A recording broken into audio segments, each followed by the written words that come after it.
let's dive into some bold predictions. The Pittsburgh Steelers come back from the bye week. Again, 3-2, first place in the AFC North. They take on the LA Rams in week 7. Your bold prediction for the Pittsburgh Steelers post-bye week.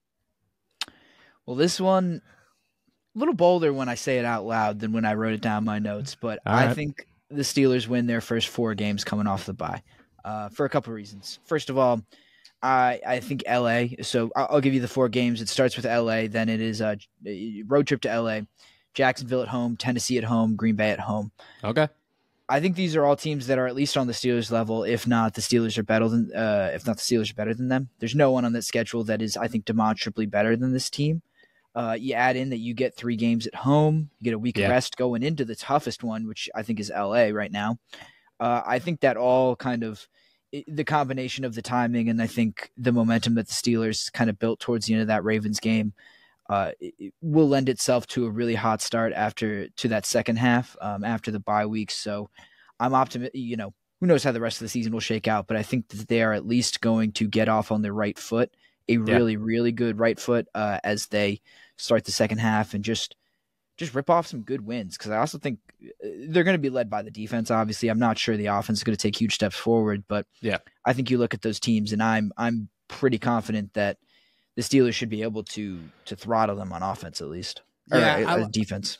I like that. I like that a lot. I think LA is a big one because, just like you said, toughest opponent, but at the same time, Pittsburgh Steelers fans travel well. They seem to travel to LA the best. Like if you're playing LA, you could expect a jam-packed Pittsburgh Steelers fan base in that stadium, which I think is definitely a boost. On top of that, the Rams have, a little bit cooled off in the last couple of weeks, which I think is huge for a team that, we were like, oh, well, they kept up with the 49ers. They got to be that good.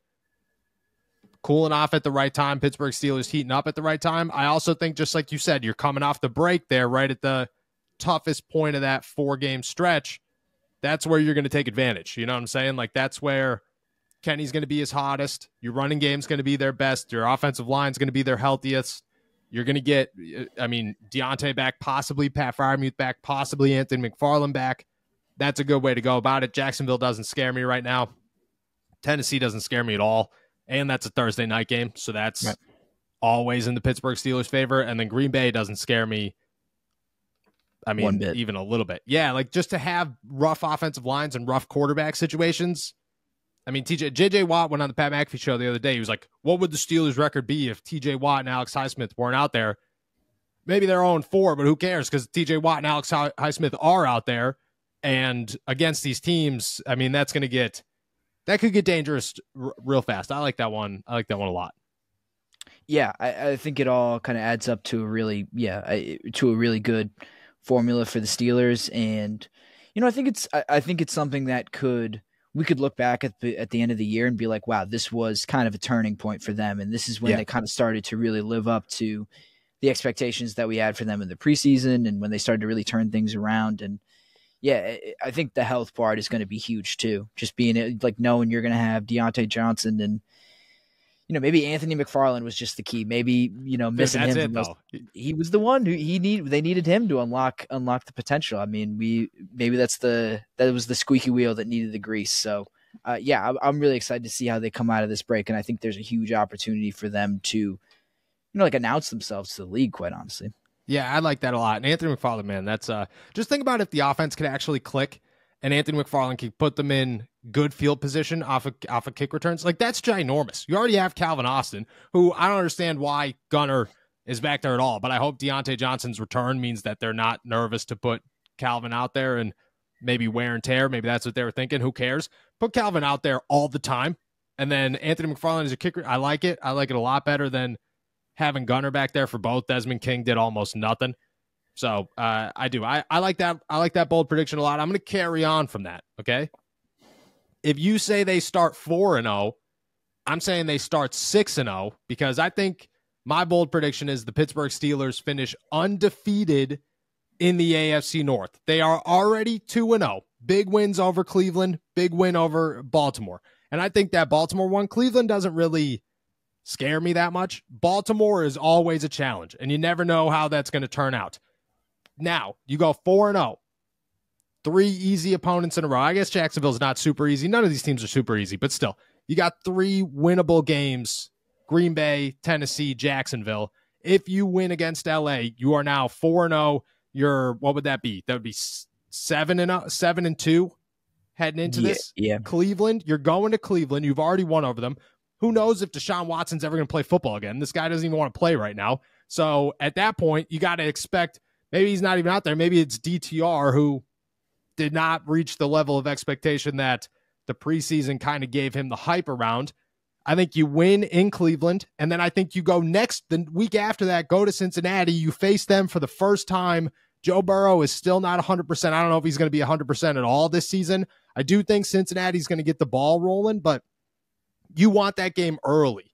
You know what I mean? Like, you want the at Cincinnati game to be earlier in the season. That way, at the end of the season, when things are heating up, when competition's getting close, when the AFC North race is close and the playoff race is close, you have Cincinnati at home. I think if you could squeak that one out, that's going to be the toughest one in my head, is Cincinnati, November 26th after Cleveland, go back-to-back home or away games.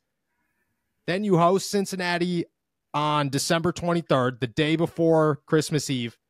I mean, Heinz Field, our Acrisure Stadium, is going to be wild. That's going to be a wild game.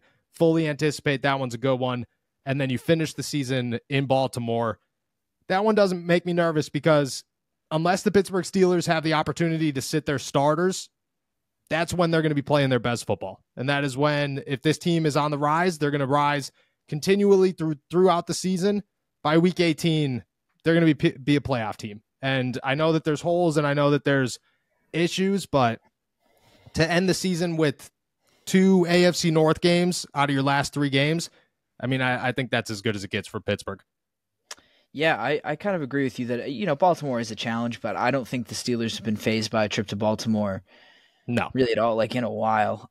So I think that toughest one is, like you said, that trip to Cincinnati in November. And look, the Steelers, even at their worst, have been able to hang with the Bengals over the past couple of years. Like, there's no question in my mind that they will be able to stand up to that environment, stand up to that game, even if Cincinnati starts to look more like the team that we thought they would be, more of a Super Bowl contender than they've looked through the first 2 weeks. They looked pretty good last week. I guess they beat up on a pretty bad team. But I think even if the Bengals start to play more like who we thought they would be, the Steelers aren't going to be fazed by that, and they're going to be a good matchup for that challenge too.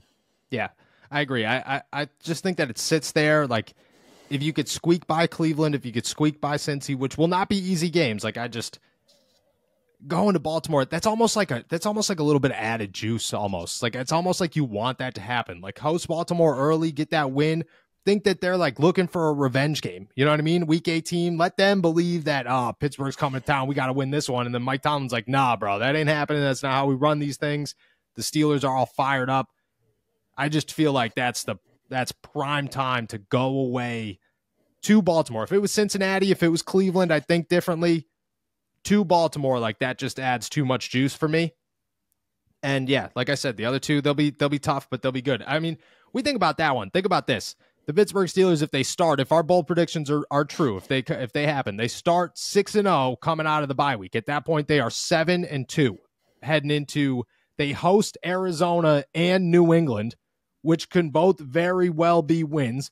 You are now should be. Those are 2 teams that are going to pick in the top 5. Like, you should beat those teams. That's what I'm saying. New England might not, like, they might have a good defense and a strong running game, but if you can't score more than 3 points, the Pittsburgh Steelers have at least been able to put up 6 at their worst. So that's very capable. So at that point, you're 11-2. You go to Indianapolis, which Anthony Richardson and that team, that's no joke. That team's no joke, definitely. But a winnable game. Even if you lose that one.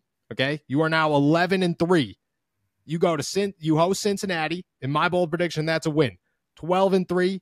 Then you go to Seattle. Even if you lose that one, which I think that's a very winnable game, but even if you lose that one, you're 11-4, and then you beat Baltimore. You are 12-4. That's a great season for a team that people are like, oh my gosh, this team's and us too. Like, there's so many holes, there's so many problems. It is very realistic for the Pittsburgh Steelers to finish 12-4 this season.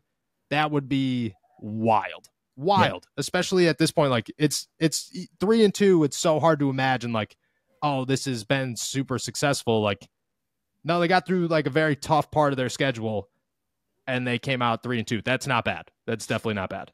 Yeah, absolutely. And with one of those losses being to the far and above like best team in the NFL. Like the 49ers have been slaughtering people. Like that is not even like the Steelers are what I think they put up more. No, the Cowboys put up 10 points, I think, right? Yeah.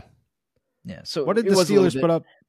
It was like 42. Yeah, they put up a touchdown. Yeah, they put up a touchdown. Yeah. They put up 6 against Houston. That was the one. Yeah. That was the one. Yeah, I agree. Yeah, so like this is I think following the bye week could have a completely different image of this team. As like I honestly, if they get past that Rams game, that's when my expectations are really going to start to skyrocket. You know, that's when I'm going to really look at this team as much more legit, I think. Yeah, I agree. I agree. I think that the potential, and like if you go out and you look good against LA, I mean, this is a new season.